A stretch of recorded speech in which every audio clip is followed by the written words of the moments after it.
Não é novidade para ninguém que educar, na maioria dos casos, é um ato de amor, né? A gente tem muitos professores que a gente pode dizer que proporcionam um ensino humanizado. É claro que a regra, infelizmente, não se aplica a todos, mas você imaginou como acreditar que o ensino é, de fato, uma arte e que as palavras têm poder? O que você diz em sala de aula, o que você conta ou lida com seus alunos no dia a dia, tem um poder muito forte, não só o poder do conhecimento, que isso pode transformar vidas, mas também o poder que você tem de ajudar as pessoas a serem melhor e transformar ou contribuir para que o mundo seja um lugar melhor. Conversando hoje sobre português com a educadora, formada na área de português, também com literatura, redação, vamos dar uma passeada por esses temas, e eu já começo perguntando para Rosana Leandro, o que te faz estar dentro de uma sala de aula, ou levar a sala de aula para a internet, como você tem feito nos últimos tempos?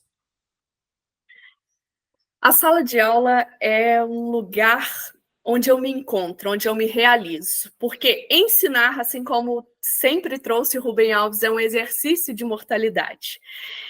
E, além de poder compartilhar com os meus alunos a questão da língua portuguesa, do ato de escrever, isso realmente me motiva. E é o meu jeito de transformar o mundo. Afinal de contas, sozinho eu não vou mudar o mundo, mas eu posso fazer a minha parte. E a minha parte está muito voltada para isso, para ensinar a língua portuguesa, que é tão rica, que é tão variada, que é excelente para nos direcionar tanto nas nossas carreiras, nos nossos anseios pessoais.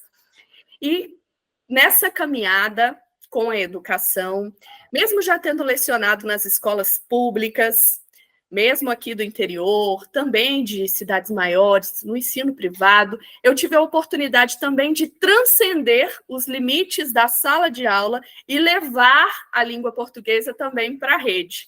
Porque nas redes sociais eu consigo, inclusive, atingir mais pessoas, consigo ter melhores condições de divulgar o ensino da língua portuguesa de um jeito leve, de um jeito prático, para acender nas pessoas também o interesse pelos estudos. Por que, Rosana, que você foi para a formação da língua portuguesa, né? O que te atraiu para isso? E junto já, né, concatenando aí com essa resposta, a gente percebe muito, eu imagino que você também no seu cotidiano como professora, essa dicotomia, né, português, matemática, eu amo português, odeio matemática e vice-versa, quer dizer, como quebrar essas barreiras, como lidar com esses alunos, né, no dia a dia, em sala de aula, na própria internet. Eu vou aproveitar e te contar uma história bem curiosa. Quando eu fui escolher o curso de letras, quando eu fui fazer vestibular, a minha primeira opção foram as letras e a minha segunda opção foi matemática. Exatamente, parece justamente dicotômico, mas eu sempre tive muita afinidade com o ensino da matemática por conta da lógica, o raciocínio, a objetividade da matemática, mas sempre fui uma apaixonada pela língua portuguesa, por ler, por escrever. E quando as pessoas colocam isso de uma forma muito dual, eu amo matemática, odeio português, ou eu amo português, odeio matemática, é porque talvez elas não tiveram a oportunidade de convergir o propósito, tanto da matemática quanto da língua portuguesa. Porque, na verdade, para que eu possa resolver um problema matemático, eu preciso, sobretudo, interpretá-lo. E a interpretação vai exigir um conhecimento da língua portuguesa. Da mesma forma, as pessoas que têm bastante familiaridade com a matemática, com o raciocínio lógico, normalmente têm excelentes notas nas redações, porque são mais objetivas e conseguem organizar e concatenar suas ideias de uma maneira mais objetiva, mais organizada. Então, embora exista essa dualidade, matemática e português, assim como as demais ciências, assim como os demais aprendizados, são complementares. E eu acredito, até complementando os seus complementares aí, que o professor faz muito essa diferença na hora de romper nessa barreira, às vezes, de um aluno que tem resistência, ou que, de repente, o aluno não goste da matéria, porque a forma de lidar com a matéria, a metodologia, né, todo o processo pedagógico nessa hora, pode fazer muita diferença, porque eu entendo bem o que você falou de gostar de português e matemática, porque né, você falou e eu relembrei aqui, toda a minha vida, minha carreira estudantil, eu sempre fui muito bom em matemática, de ganhar prêmios e essas coisas todas, mas nunca tive problema com português, apesar de na época você perguntar, eu ia falar que gostava mais de matemática. Mas, né, curiosamente, me formei em jornalismo. Vai explicar, né? E me dou muito bem com a questão dos textos, enfim, de ler e tudo mais. Então, realmente, tem muito disso tudo que você falou. E aí, como, então, que é o que eu estava te perguntando, essa questão de o professor faz a diferença, né? Ele pode fazer a diferença em trazer o aluno, não para a sala de aula fisicamente, mas fazer ele estar ali e curtir aquela matéria que até então ele pode ter algum tipo de restrição. Claro, o professor faz toda a diferença. E hoje, nas abordagens de ensino, nós precisamos, de fato, deixar que o aluno esteja no centro do aprendizado. E como professores, nós somos ali os mediadores, nós somos ali os facilitadores dessa aprendizagem. E eu preciso despertar no aluno aquela conexão para que ele se interesse por aprender. Porque, primeiro que nós estamos numa cultura, principalmente aqui no Brasil, nós temos uma cultura de pessoas que são pouco leitoras e que tem já essa questão de achar que aprender, que estudar não seja importante. Às vezes a pessoa que responde assim, você só estuda. Gente, estudar é um trabalho dos mais importantes, estudar é um trabalho intelectual. Então, o professor precisa despertar também essa consciência nos alunos, e isso não pode ser imposto, isso tem que ser demonstrado, de que aprender faz parte da vida, de que aprender é para a vida toda, é um exercício contínuo e precisa de estratégias para se conectar com os alunos, para chegar aos alunos, às alunas, por meio da linguagem, uma linguagem acessível, que chame a atenção, que desperte o interesse pelo aprendizado, pela língua portuguesa e por todas as disciplinas, por todas as necessidades que as pessoas têm de aprender para as suas formações. A gente percebe nos últimos anos, muito claramente, essa questão, a dificuldade, né? De repente, até uma frustração por parte dos educadores, de uma forma geral, muitos com a sala de aula, muitos frustrados, muitos cansados, alguns que já estão mais, né, próximos da aposentadoria, que já estão ali, como que a gente pode dizer, empurrando com a barriga, né? Só esperando terminar, outros que estão ali em relação à violência, talvez alguns processos mais ligados à rede pública, um pouco menos na rede privada, não que a rede privada não tenha problema, mas talvez se contorne mais fácil, né, os problemas da rede privada do que da rede pública, afinal é uma unidade só para lidar, a rede pública depende do governo, políticas públicas. Como que você vê esse processo que o professor está enfrentando, né, as dificuldades na sala de aula, os professores mais desanimados, porque muitas vezes, muita gente fala da questão de, né, eu dou aula porque é gratificante, eu amo o que eu faço, e alguns já perderam um pouco disso. Né? Na sua opinião, é possível recuperar? Tem como resgatar isso? Como é que você vê esse processo aí dos últimos anos para cá? Hoje nós temos uma realidade bem delicada no que se refere aí à questão dos professores. Por quê? A formação do professor, tudo começa pela formação. Desde a formação básica, depois a formação universitária dos professores, nós temos sérias defasagens. As universidades, elas nem sempre preparam o profissional para enfrentar esses desafios de aprendizagem desses novos tempos. Nós sabemos que, muitas vezes, vão para os cursos de licenciatura aquelas pessoas que talvez não tiveram oportunidade de escolher outras formações, ou também esses cursos acabam abarcando até pelo valor, né, pelo preço mesmo do curso, eles acabam abarcando uma parcela de pessoas que nem sempre têm a oportunidade de se dedicar integralmente à sua formação. Então, já começa por aí, pela formação do professor. E o professor em sala de aula, ele precisa se reinventar todos os dias. E esse é um processo que vai exigir da pessoa que escolheu essa missão, vai exigir automotivação mesmo, porque todos os dias fazer diferente, levar para os alunos uma linguagem adaptada a esse novo contexto. É delicado, mas hoje as nossas escolas, muitas delas, continuam querendo ensinar do mesmo jeito que sempre ensinaram. Então, o peso, aquele tradicionalismo, só o professor ensina, o aluno está lá sentado, enfileirado, para aprender. A aprendizagem, ela é muito maior que isso. Então, o professor, ele precisa, primeiro, preparar-se constantemente, ele precisa continuar a estudar. Não pode simplesmente, fez a faculdade, faz ali seu plano de aula e está tudo certo, não. O professor precisa estudar, precisa conhecer outras disciplinas, precisa entender um pouco de tudo, da realidade de tudo, de economia, de ciência, de tudo. Mesmo sendo professora de língua portuguesa, que é a minha paixão, é o meu coração, eu procuro me esforçar por entender, por conhecer outras realidades.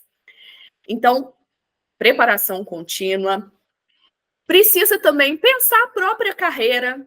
Será que eu realmente quero ser professor? Será que eu realmente estou disposto a assumir o desafio, a lidar com todas as questões sociais que envolvem hoje as escolas? Então, precisa disso, sabe? É uma questão mesmo de atitude. São muitas competências hoje que são exigidas de um professor.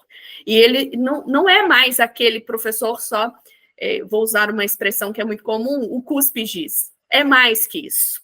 Mais que isso. Então, nós, como professores, precisamos estar integrados à mudança do mundo. Nós estamos, por exemplo, na era da inteligência artificial. E aí muito se fala, o professor vai perder espaço, vai ser substituído pela inteligência artificial. Não é assim.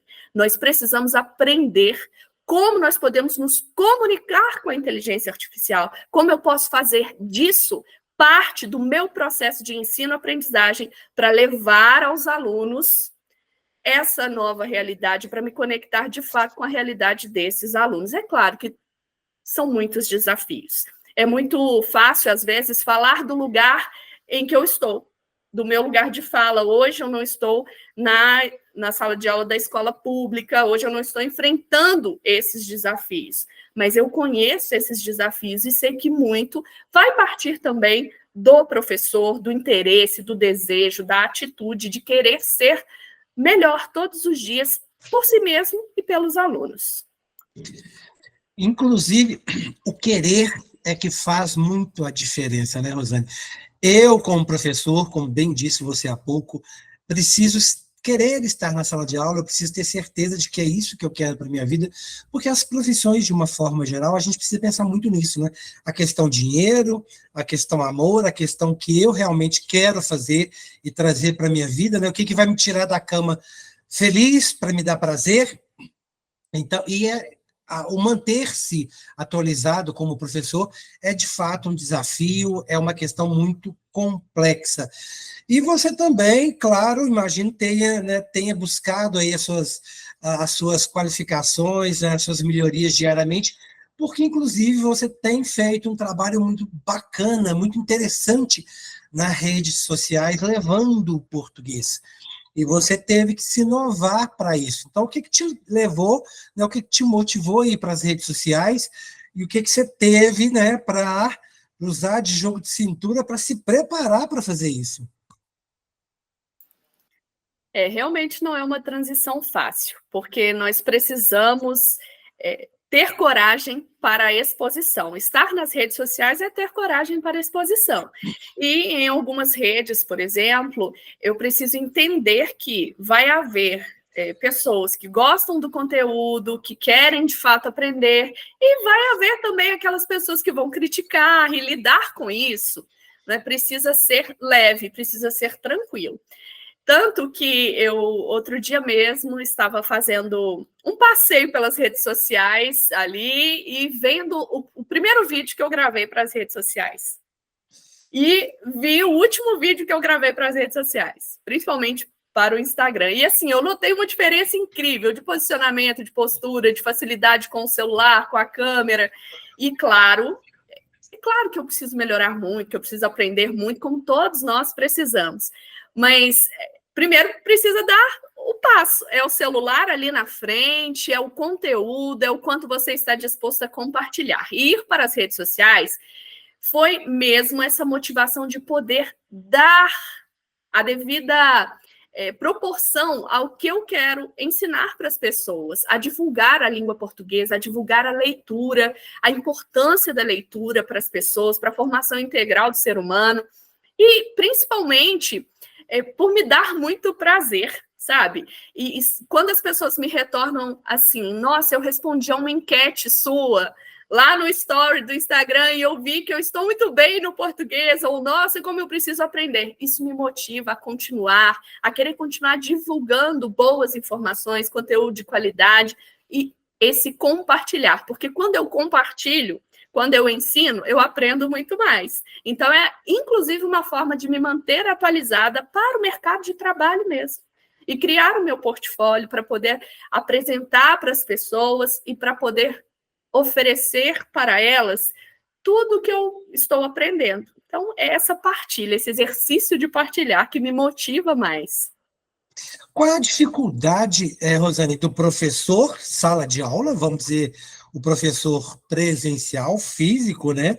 E o professor digital, vamos brincar um pouco com isso, mas você que viveu, né, ainda vive essas duas realidades. Quais são as dificuldades do professor nesses dois casos? Em ambos os casos é a conexão. A conexão presencial, ela é diferente. O olho no olho, o notar ali o comportamento dos alunos, os gestos, as expressões corporais, tudo o que a comunicação não verbal me permite ler é muito interessante. Eu sou apaixonada pela sala de aula presencial, mas também sou uma apaixonada pelo digital. E no digital, a conexão também é um desafio, porque hoje as pessoas gostam de aprender rápido. Eu preciso. São vídeos curtos, são conteúdos o tempo todo, então é um universo de informações. O que eu posso fazer para despertar o interesse daquele seguidor, daquela pessoa? Então, essa conexão é, de fato, desafiadora, porque num universo de possibilidades, num universo de informações, o que será que como eu vou despertar o interesse desse seguidor, como eu vou despertar o interesse dessa pessoa para o meu conteúdo? Então, precisa ter relevância, precisa ter constância. É desafiador produzir conteúdo, porque precisa de tempo, porque precisa preparação, eu preciso estudar, eu preciso estar seguro do que eu estou passando ali para as pessoas. Eu tenho uma preocupação com isso, para que isso não se torne só eu não quero que seja só mais um conteúdo, eu quero que, de fato, isso possa trazer uma informação para gerar conhecimento. Mas a conexão sempre vai ser o grande desafio. E nesses dois processos, quais são as grandes dificuldades que você identifica dos alunos em relação ao português? Onde estão os principais problemas? Assim, o que é que me atrapalha mais? O que como eu tenho mais dificuldade para aprender no português? Quer seja na sala de aula ou no digital? A grande dificuldade dos alunos hoje está na leitura. As pessoas não leem. Sem ler, é difícil ter um nível, uma adequação vocabular boa. É difícil aprender gramática se eu não leio, se eu não estou disposto a ler. É difícil aprender ortografia se eu não sou um leitor assíduo. Então, a grande dificuldade está em tornar os alunos bons leitores. Porque se a escola, tem até uma frase do Ziraldo, né, sobre a importância da leitura. Ziraldo falava tanto para nós sobre a importância da leitura que a gente precisava ensinar na escola só leitura. Basicamente é isso, porque se a pessoa aprende a ler, ela aprende um universo de possibilidades. Então, para mim, o maior desafio é fazer com que as pessoas se tornem leitoras. Porque, a partir disso, aprender as regras gramaticais, aprender a ortografia vai ficar mais leve, vai ficar mais suave. Porque eu já estou ali com a estrutura na minha cabeça, a partir daquilo tudo que eu li. Seja a estrutura em versos, a partir de um poema, seja a estrutura de um período mais complexo em relação a um parágrafo que eu li num determinado livro. Então, assim, se eu conseguir plantar a semente da leitura para as pessoas, eu já vou ficar feliz, porque já vai ser uma forma de elas absorverem melhor o conteúdo. A leitura, ou a ausência dela, é também um dos grandes problemas ou entrave para que as pessoas consigam fazer uma boa redação? Nossa, totalmente. Totalmente. Se eu não sou um bom leitor, dificilmente eu vou ser um bom escritor. Dificilmente eu terei um bom repertório.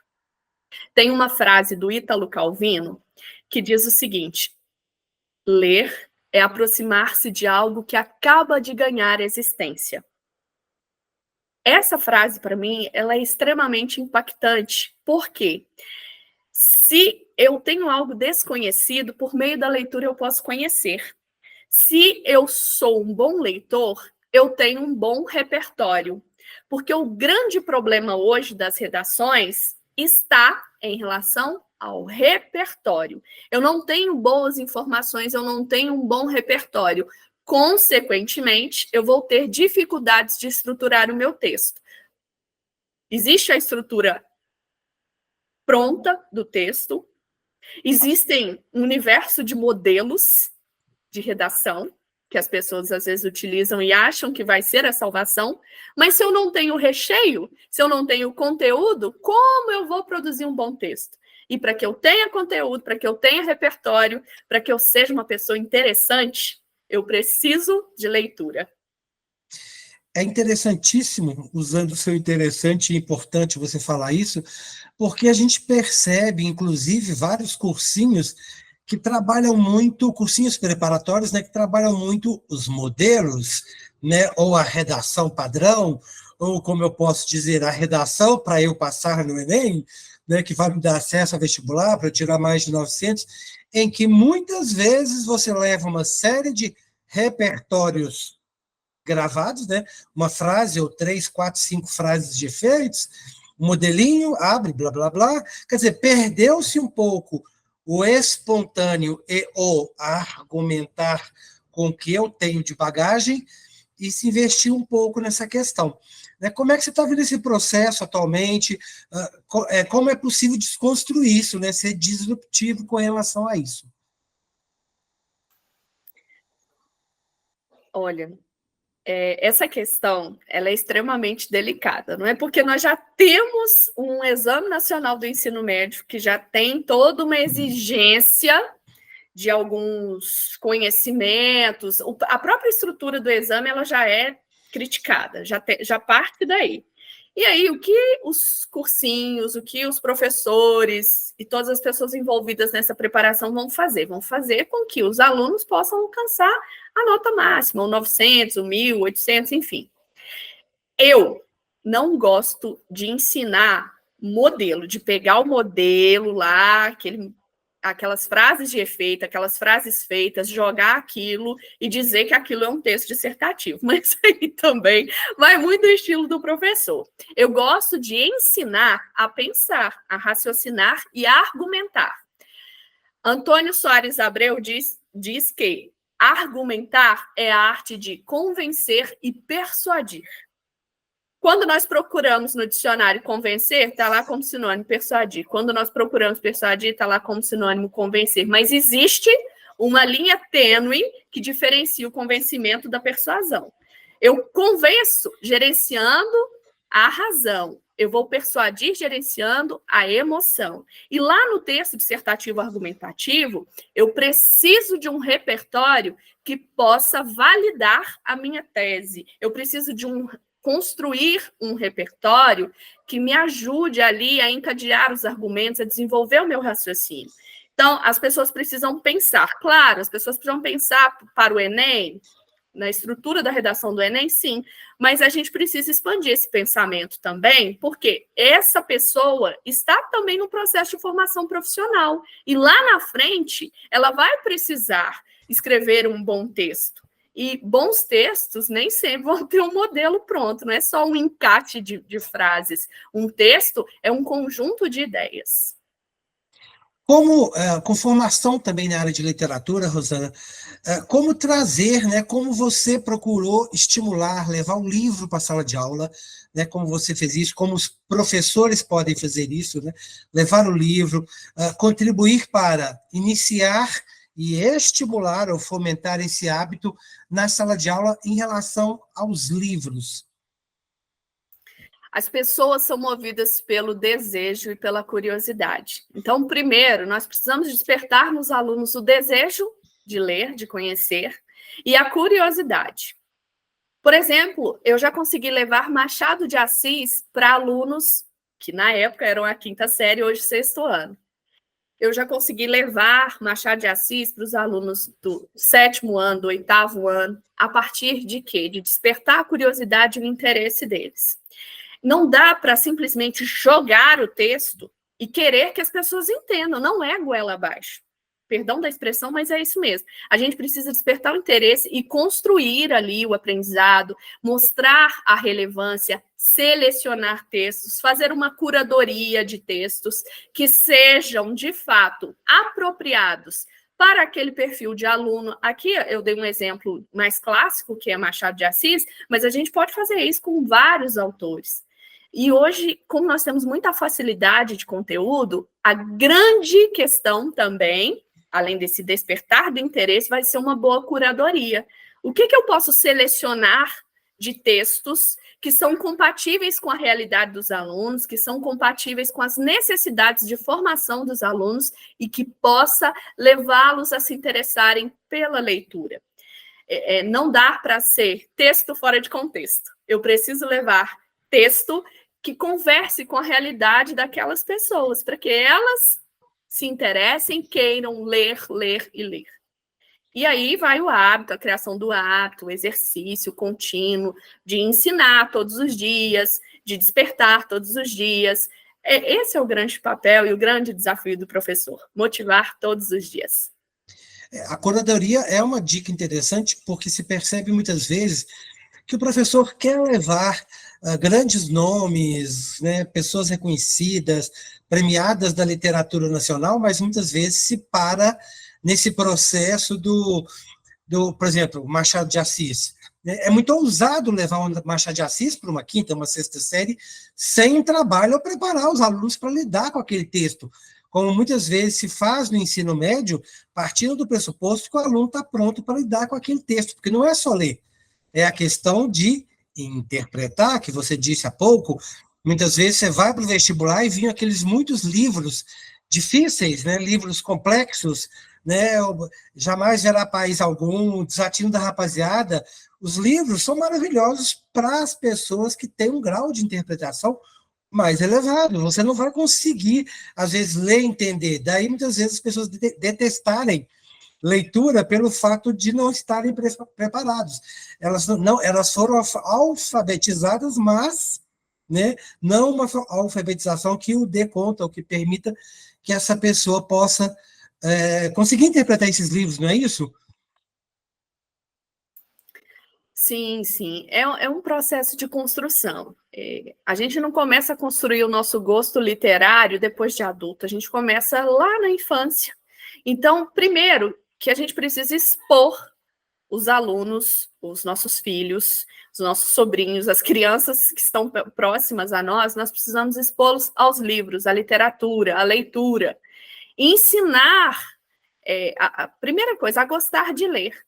E esse gostar de ler, ele pode vir de várias formas. Eu começo com textos mais simples, e depois eu vou refinando, ousando e despertando o interesse. Por exemplo, nossa, sabe esse livro aqui? Digamos que eu fosse hoje despertar o interesse de um aluno sobre Dom Casmurro. Nossa, eu li um livro, mas que é melhor do que série de Netflix. Nossa, mas é fantástico. Ele tem uma história tão interessante de um triângulo, um possível triângulo amoroso, e é tão interessante como o personagem, como o homem se comporta nesse livro. Nossa, se eu fosse você, eu leria, viu? Você quer emprestado? Então, eu preciso envolver a pessoa também no interesse, na curiosidade e usar a linguagem que ela entende. Hoje, as crianças, os jovens, eles entendem muito de tecnologia, daquilo que, de Netflix, daquilo que, dos streamings todos, né?